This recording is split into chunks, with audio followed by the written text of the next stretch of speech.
Hello students, today we will read SST Part 1, Civics Chapter 7, Development of Agriculture in India. So, Bharat में कृषि का विकास. So, this video is a very important. Look at this video and listen carefully. Let's see. In this chapter, we will learn about the changes in the field of Indian agriculture after independence. Under this scheme, Government of India launched different programs. इस अध्याय में हम यह अध्ययन करेंगे कि देश की आज़ादी के बाद से अब तक कृषि के क्षेत्र में क्या बदलाव आया है. इस सिलसिले में भारत सरकार ने कौन कौन सी नई योजनाएं लागू की है.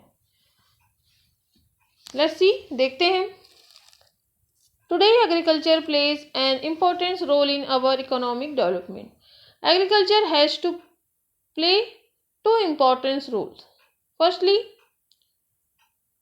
adequate amount of agriculture production should take place so that requirement of the people could be fulfilled and proper people can easily get the food. Secondly, those people who are dependent on agriculture for their livelihood should get adequate money for their livelihood.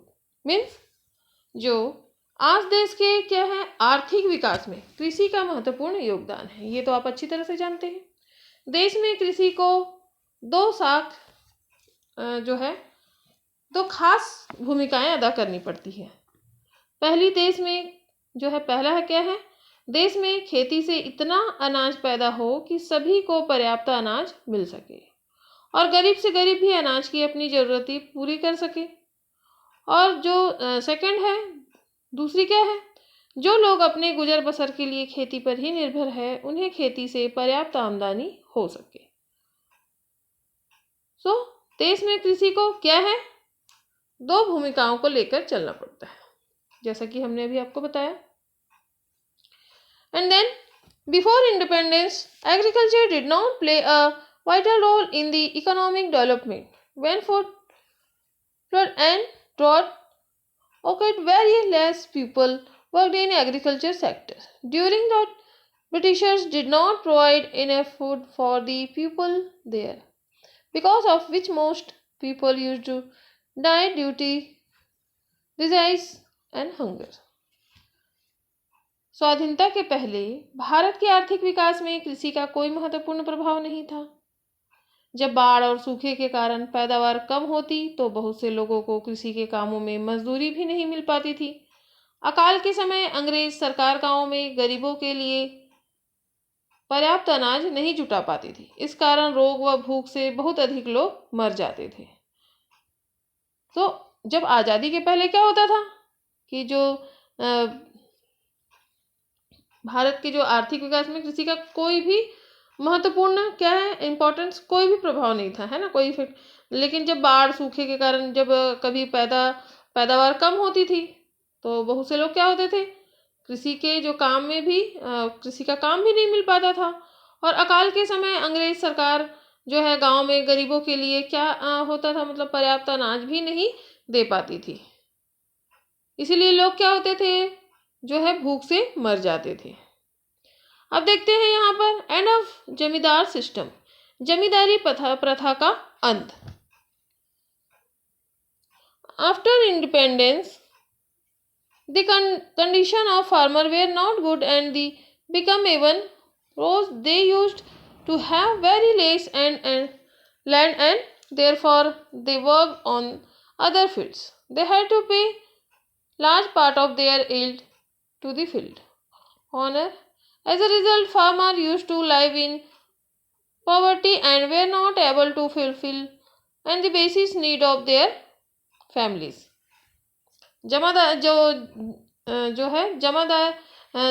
जमींदारी जो प्रथा है उसकी जो है अंत कैसे हुआ, जब आज़ादी के बाद किसानों की स्थिति बहुत ही खराब थी. उनके पास जमीन कम होने के कारण वे दूसरों की जमीन पर काम करते थे. उन्हें जमीन के मालिक को पैदावार का बड़ा हिस्सा बटाई के रूप में देना पड़ता था और फिर फलस्वरूप क्या हुआ, किसान गरीबी में रहते थे और अपने परिवार की बुनियादी ज़रूरतों को भी पूरा नहीं कर पाते थे। जमींदारों के जो है पास खेती योग्य जमीन का आधे से ज़्यादा हिस्सा था और ग्रामीण क्षेत्रों में वे बहुत ताकतवर होते थे क्योंकि वे किसानों से लगान वसूल करते थे। बहुत से जमींदार किसानों पर अत्याचार किया करते थे, इसलिए आज़ादी के तुरंत बाद भारत की नई सरकार ने इस जमींदारी प्रथा को समाप्त करने का निर्णय ले लिया। अब जमींदार किसानों से लगान इकट्ठा नहीं कर सकते थे और सरकार ने जमीन का जो लगान बहुत कम कर दिया और लगान वसूल करने के लिए उसने अपने कर्मचारी तैनात कर दिए। इस प्रकार अब किसानों को लगान न दे सकने के स्थिति में जमींदार के हाथों परेशान नहीं होना पड़ता था। धीरे धीरे किसानों ने जमींदारों की बेगार करने से भी मना कर दिया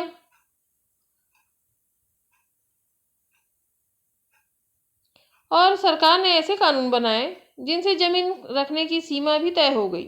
दूसरे शब्दों में यह तय किया गया कि कोई भी व्यक्ति अपने पास एक सीमा तक ही जमीन रख सकता है।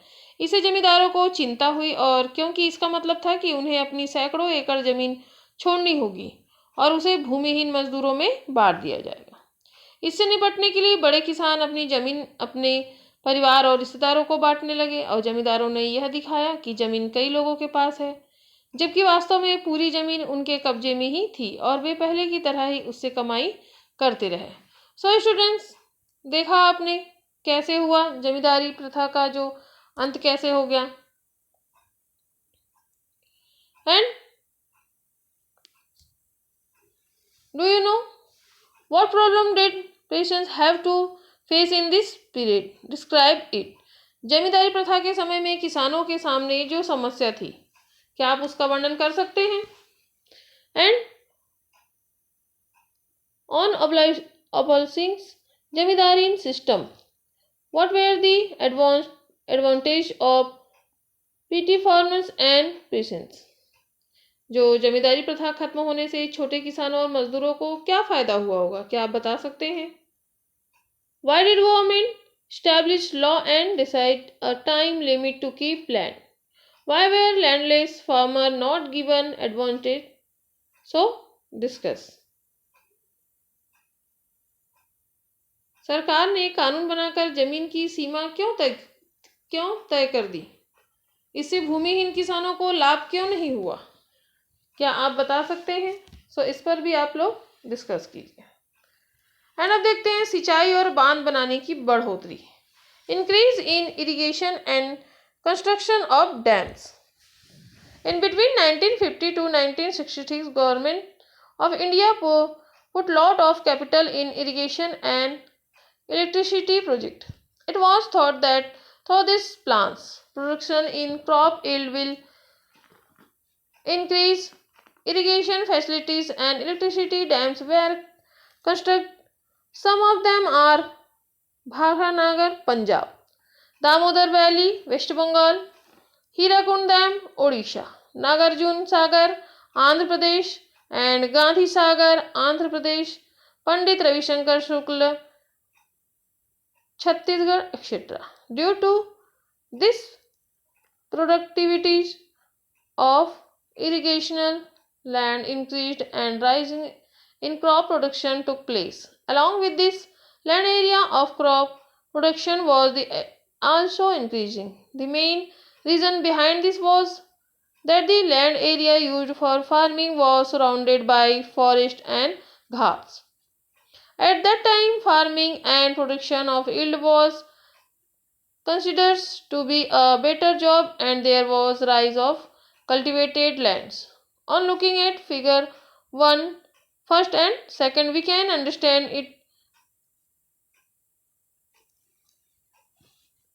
So जो है सिंचाई और बांध बनाने में कैसे बढ़ोतरी हुई कि जब अभी हमने आपको बताया कि 1950 से 1966 के बीच भारत सरकार ने सिंचाई और बिजली परियोजनाओं में बहुत धन लगाया था और ऐसी उम्मीद की गई थी कि इन योजनाओं से खेती की पैदावार बढ़ेगी और अनाज की कमी की समस्या हल हो जाएगी। सिंचाई और बिजली की पैदावार बढ़ाने के लिए जैसे अभी हमने आपको बताया भाखड़ा नागल जो कि पंजाब में है, दामोदर घाटी पश्चिम बंगाल में है और हीराकुंड ओडिशा में है, नागार्जुन सागर आंध्र प्रदेश और गांधी सागर जो है मध्य प्रदेश एंड पंडित रविशंकर शुक्ल जलाशय छत्तीसगढ़ इत्यादि बांध बनाए गए और इससे सिंचाई वाली जमीन में बढ़ोतरी हुई तथा फसलों की पैदावार भी बढ़ी। इसके साथ साथ खेती की जाने वाली कुल जमीन में बढ़ोतरी हो रही थी। इनका प्रमुख कारण था गांव के आसपास के जंगल व चारागाह की जमीन पर भी खेती होने लगी थी। इस समय खेती का उत्पादन बढ़ाने के लिए खेती का रकबा बढ़ रहा था और सिंचित भूमि में बढ़ोतरी हो रही थी। जैसे कि आप लोग रेखा चित्र 1 व 2 को देखकर इन बातों को आसानी से समझ सकते हैं। सो स्टूडेंट्स, ऊपर जिन बांधों का उल्लेख किया गया है उन्हें आप एटलस में सर्च कर सकते हैं। और इस फिगर 1 एंड फिगर 2 में आप लोग देख सकते हैं कि भारत में कुल कृषि भूमि लाख एकड़ में यहाँ पर दिया गया है कि 1961 और से लेकर 1966 तक, है ना। यहाँ पर रेखा चित्र 2 में दिया है फिगर 2 में 1951 से 1966 तक कैसे कैसे खेती का जो है भारत में कुल सिंचित भूमि लाख एकड़ में सिंचित भूमि कितनी है और कुल कृषि भूमि लाख एकड़ में कैसी है। So answer the following question on studying about figure. In 1951 how much land was used for farming. 1951 में कितनी जमीन पर खेती होती थी, क्या बता सकते हैं। इस फिगर को देखकर आप लोग बता सकते हैं। In 1951 how much amount of land was not irrigated. 1951 में कितनी जमीन पर सिंचाई नहीं होती थी। And then in between 1951 and 1966 how much land for irrigation has increased. 1951 और 1966 के बीच सिंचाई की जमीन में कितनी बढ़ोतरी हुई। And then last it between 1951 and 1966 demand for how much land has been increased for agriculture. 1951 और 1966 के बीच खेती का रकबा कितना बढ़ा होगा।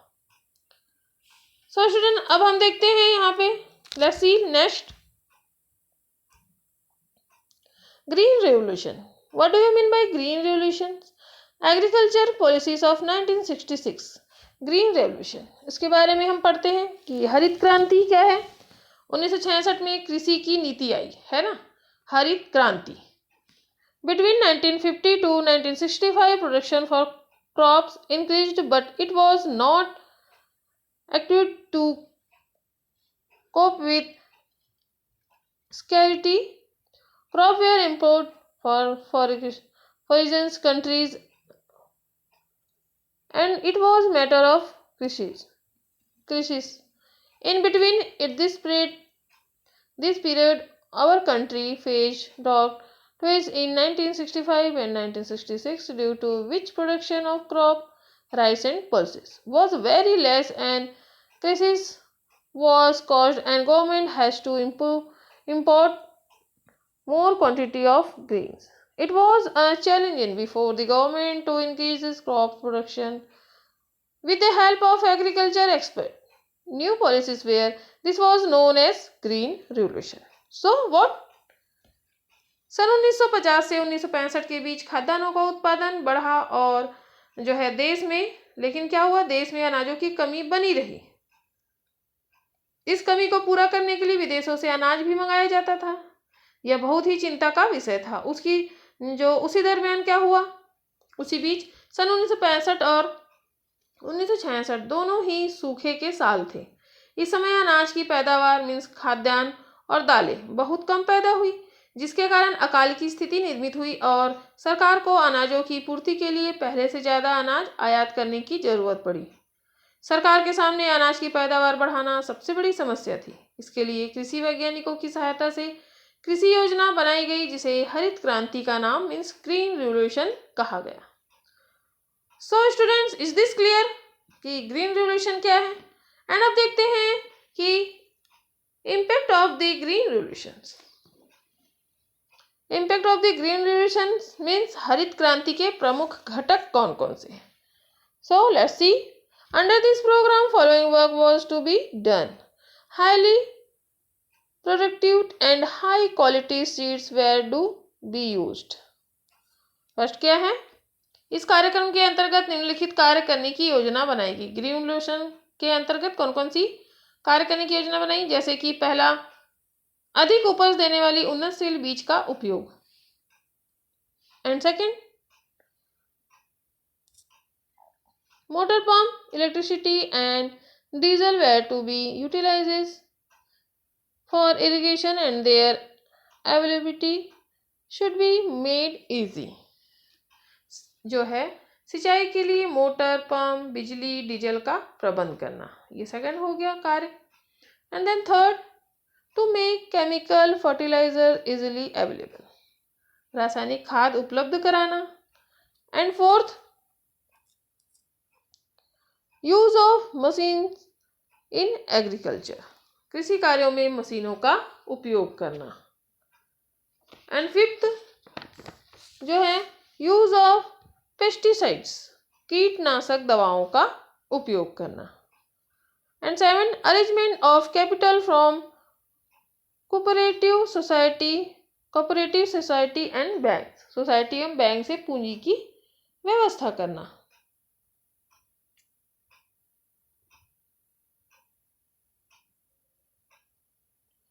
And arrangement of market and godowns of agriculture products, कृषि उत्पादनों के लिए मंडी तथा भंडारण की व्यवस्था करना। So students, for advanced seed good quality irrigational fields are required.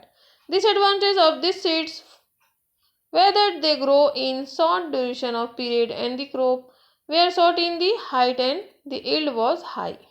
Means उन्नत बीजों के लिए अच्छी सिंचाई वाली जमीन की जरूरत होती थे और फसल छोटे कद की होती थी और अनाज की पैदावार अधिक होती थी।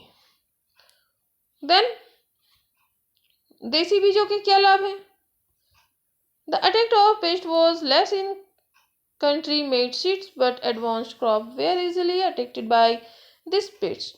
Therefore, they kill this pest. Pesticides were also required. So, to provide all these things at the right price, cooperative societies are established in our state which provided capital for advanced seeds, manure, fertilizer, pesticides, etc. As these pesticides were not manufactured in our country, so it has to be imported from foreign country. Slowly with the help of machines we started doing farming. जो देसी बीजों में कीटों का आक्रमण कम होता है ना। देसी बीजों के क्या क्या लाभ हैं कि जो है देसी बीजों में कीटों का आक्रमण कम होता है, परंतु इन उन्नत फसलों पर नुकसान पहुंचाने वाले कीटों का आक्रमण सरलता से हो जाता है। अतः कीटों को मारने वाली दवाओं की भी जरूरत होती है। सही दाम पर उन्नत बीज, खाद, कीटनाशक दवाओं इत्यादि की पूर्ति के लिए हमारे राज्य में सहकारी संस्थाओं की स्थापना की गई है। क्योंकि ये दवाइयाँ भारत में अधिक नहीं बनती, अतः इन्हें विदेशों से आयात करना पड़ता है। धीरे धीरे हम मशीनों की सहायता से खेती करने लगे।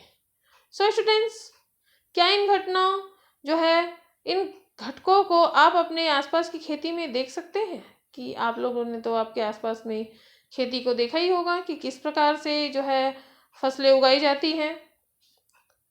सो स्टूडेंट, नेक्स्ट वीडियो में हम देखेंगे हरित क्रांति कहाँ कहाँ फैली और जो है हरित क्रांति का प्रभाव कैसे हुआ है ना, उसके प्रभाव से क्या हुआ। ओके।